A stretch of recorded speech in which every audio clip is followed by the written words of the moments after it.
We just made this jewelry brand over $350,000 from email marketing alone in the last 30 days. And this is a brand that was never doing email marketing to begin with, and they have high AOVs. So it was very difficult to get these results for them, but I'm going to show you the simple steps that we took, show you their exact backend and the exact steps that we took so you can just duplicate it into your business. And surprisingly, it's these 3 flows that I'm going to cover later on in this video, showing you exactly how to build them, that most brands are getting wrong and they don't even know it. So those flows are responsible for like 90% of the revenue, which is exactly why I want to go into detail so you can pause the video and follow along. So let's go into the back end. All right, so jumping straight into the back end, you can see that from the date of February 1st to February 28th, which is the most recent date period that I have because I'm recording this in March, you can see for this jewelry brand in New York, they had never really done online sales. They didn't really believe that it was going to work because they do pretty well in person nonetheless. And so we wanted to make sure that we could actually prove to them how valuable email marketing was. So you can see that in this date period, which is 28-day period, we were able to generate them $356,000 out of their $1.5 million, which means that they were losing essentially $300,000 plus or minus every single month by not having email marketing in place. So what I'm going to show you throughout this video, most importantly, is the flows, because most brands are getting this wrong, especially high AOV brands. Your flow should be the highest revenue generator, not the campaigns. And so you can see that is evidence when we go open up the analytics bar. So if we go take a look at the analytics and we jump in here, you can see that over the period of starting with them, you can see exactly when we took over. They were doing everything themselves September and October, and again, costing themselves essentially $300,000 per month until we took over. And in 30-day period, we basically increased them by $200,000. Then of course, there was November, Black Friday. We don't want to rely on that. And so this is exactly a strategy that we always use that you can implement in your brand, is the campaign and the flow strategy specifically, because most brands, including you, are probably getting this wrong. So when we take a look at February, you can see how much we increased because we had 3 months to dial in our strategy and finalize some split tests, which through this video, you're going to find them out without having to trial them yourselves. So when we take a look at February, you can see $356,000. And where majority of that, if we take a look down below, you will see that majority of that was coming from not only the welcome series, but the abandoned checkout series. So let's take a look at what has contributed to that.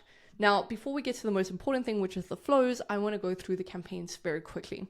So when we take a look at the campaigns and we take a look at the best performers in just the last 30 days, let's say.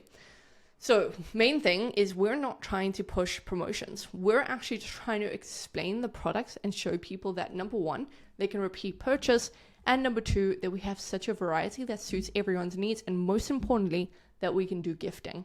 So of course, jewelry brands, the main thing that you want to do is prioritize romantic gestures, which is Valentine's Day periods, Mother's Day periods, and anything that is woman related.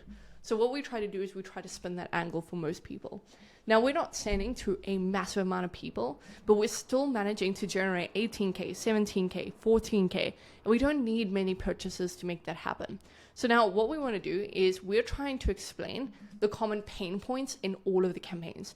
That was our main pivot point, is we're not just trying to send campaigns talking about the products. That's not going to work because everyone knows what we sell and everyone sees all the competition.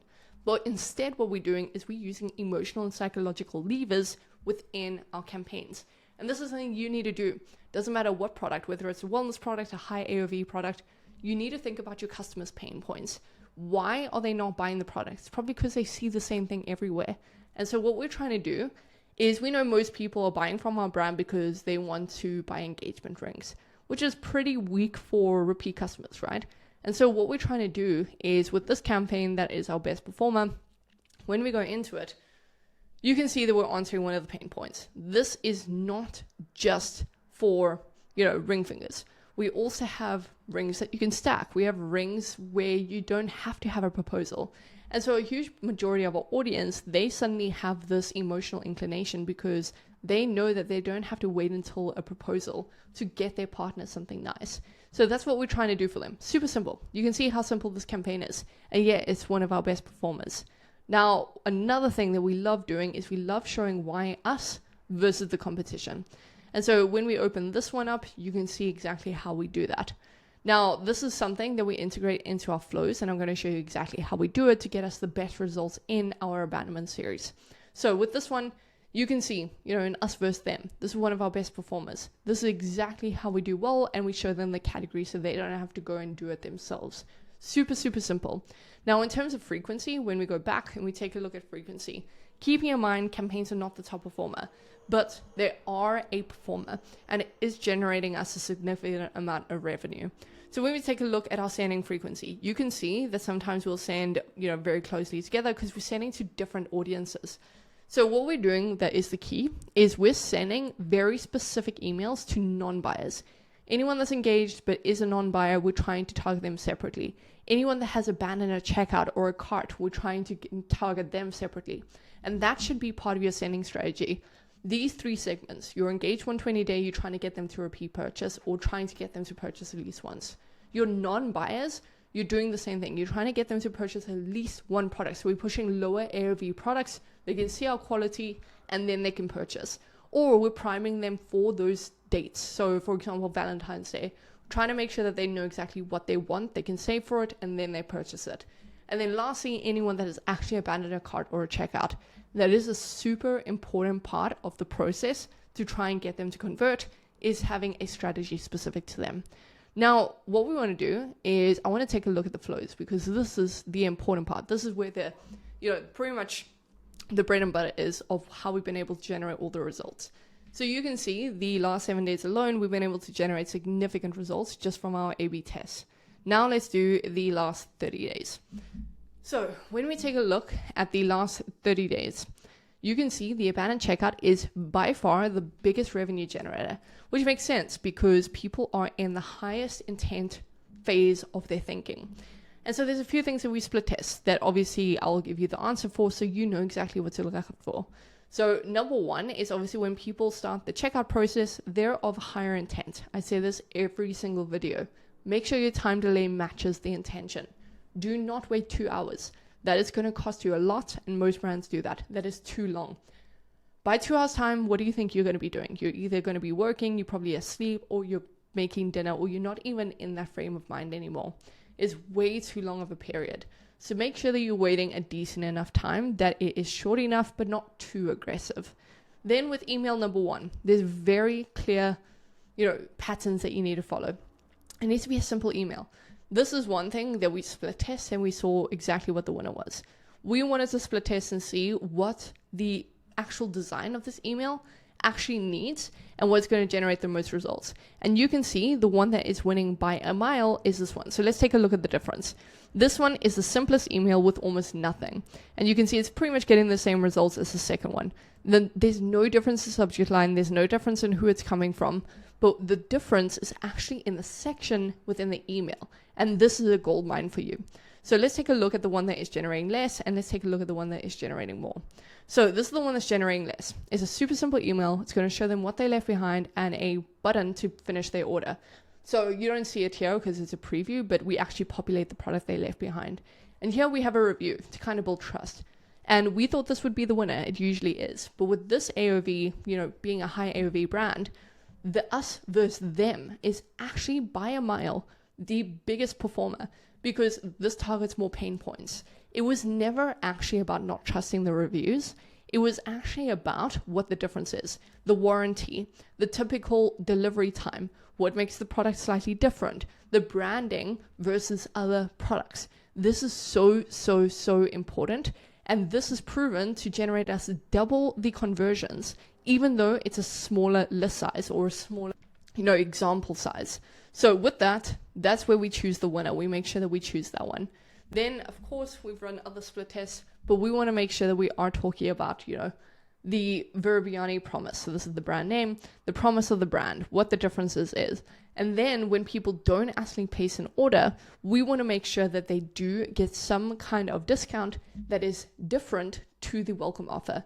Because what most brands get wrong again is they're relying on the welcome offer. And if the welcome offer doesn't perform, so for example, if people go in here, you don't want to repeat the welcome offer in your checkout series. So super simple formula. Now, the other one that you saw perform really well was the browse abandonment. So let's take a look at the browse abandonment in the last 7 days. That was our top performer. So when we take a look at the browse abandonment, what is working really well here is, again, we're doing some split tests. This time we're waiting an hour. Now, the difference here, which is a big one, and this is one of my favorite emails that the team has done, is trying to show them what the option is for their match. So you're not trying to do anything crazy here, but what we're doing is we're trying to say, hey, most of our customers are shopping for engagement rings. If they're not, then we can kind of counter that. What are you looking for? What should you buy? What can you buy? So we're doing all of the thinking for them, plus we're showing them reviews. Again, the browser button has people that have looked at the website, but they haven't been convinced enough. And so the split tests that we're doing here are significant because this is going to give us a lot of information about the brand and about the customer. So when we take a look at the split test over here, so there's no clear winner in this one just yet because this is a new batch. So when we have a winner, obviously I'll do an update video, but I will show you the kind of change that we're doing. We're just testing subject line and preview text over here. It's super simple. We're not doing anything crazy. I believe that both the emails look exactly identical. So let's take a look. Correct. So both of them look exactly identical. There's no differences really. So with that being said, obviously we'll update on the updates here, but we're doing so many batches and we tested one email versus this one, and this one won by a country mile, where we're showing them exactly how to find their match, how to find the product they want. And this is so, so important. If you have a good team that can recreate this, I highly, highly, highly recommend it. So with that being said, that is essentially the structure of the browse flow. And then of course comes the welcome flow. Now the welcome flow is not, significantly different to the others, but our structure is very, very important. So we're constantly reminding them about their code. We go straight to their code and the point of the code straight away. So you can see over here. And what we're split testing in this one is slightly different. So we're split testing a category section versus actual product section. So this will be interesting for you to make your decision. So test number 1 is doing the most amount of revenue by a mile. And then let's go take a look at test number 2. So this is the winner. And this one is super simple. It's browse by category, shop by category. This one is showing actual products with reviews. You never in the welcome flow want to show actual products. Reason for it is you are kind of isolating or ostracizing a big portion of the audience that has no interest to these products. If someone's searching for bracelets, for example, they are not going to find this very interesting. Whereas if they're searching for earrings or rings, they can immediately, within 5 seconds, get a summary for what you offer. So with that being said, those are the main changes that we've made to this brand. Testing things consistently and making sure we built the correct structures, making sure that we're speaking to different segments within the audience. So if we go to the segments, you can see the weaknesses that we focus on. So for example, people that have engaged but never purchased. This is a huge, pretty much gold mine sitting at our table. And then engaged over all time. These are people we want to send to, can send to. These are people we want to send occasionally to without damaging deliverability. And then of course, people that have abandoned or people that have subscribed in 90 days and haven't placed an order. We want to try and figure out how to convert them. So with that being said, that is exactly how we've been able to scale this brand so significantly in such a short amount of time, and exactly how you can as well. Just run those split tests on your flows, apply them, and I guarantee you we're going to see a huge increase to revenue. So with that being said, go down below if you are looking for a team to scale your brand for you. We work with some of the best brands in the entire world on email marketing, and we scale tons of brands exactly like this. So go down below, book in a call. Otherwise, I'll see you in the next one. Thanks.